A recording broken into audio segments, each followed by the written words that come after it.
Hayaan niyo akong ipakilala si Franz Marino Zaro Morbor, isang mag-aaral na kasalukuyang nasa senior high school sa larangan ng STEM.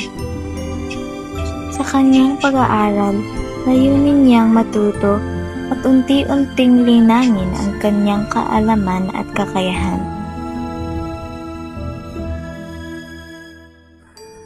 Siya si Franz Marino Zaro Morbor, 16 na taong gulang na mag-aaral na kasalukuyang naninirahan sa Barangay Villarosa, Villarreal, Samar.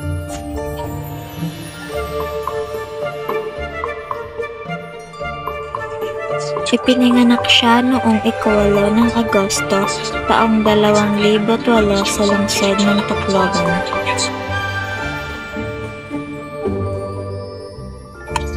Sa Dolores siya lumaki at nagkamuang. Dito siya nakatagpo ng mga kaibigan na kanyang tinuring na pamilya.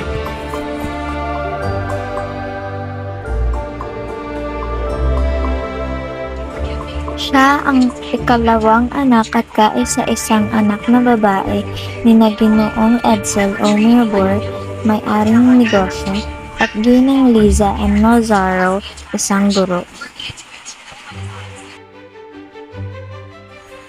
Mayroon siyang 2 kapatid na lalaki na sina Francis John Paul N. Morbor at John Thomas N. Morbor.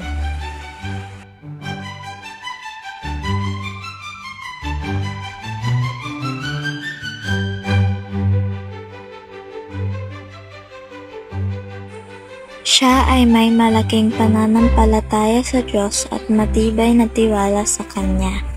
Mga kaugaliang malalim na itinuro sa kanya ng kanyang mga magulang. Bata pa lamang siya ay mahilig na ang kanilang pamilya maglakbay at bumisita sa mga simbahan upang magdasal, bagay na naging mahalagang bahagi ng kanyang pagkatao. Sa kasalukuyan, siya ay nag-aaral sa Divine Mercy Integrated Academy of Villarreal Foundation Incorporated sa larangang STEM. Bukod sa pag-aaral ay aktibo din siya sa mga organisasyon na kanyang sinasalihan tulad ng DLC, English Club at SSLG. Naisip niya na ang mga organisasyong ito ang maghuhulma sa kanya sa taong nais niyang maging.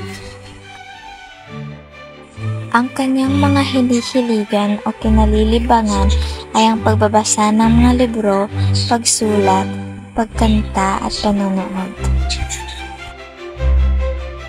Bilang bahagi ng kanyang libangan, mahilig siyang manood ng Korean drama, anime at Japanese cartoons.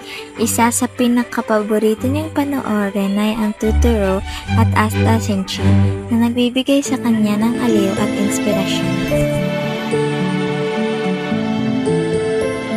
Siya ay nag-aaral upang maabot ang kanyang mga pangarap. Nangangarap siya na balang araw ay magiging isa siyang profesional sa larangan ng medisina.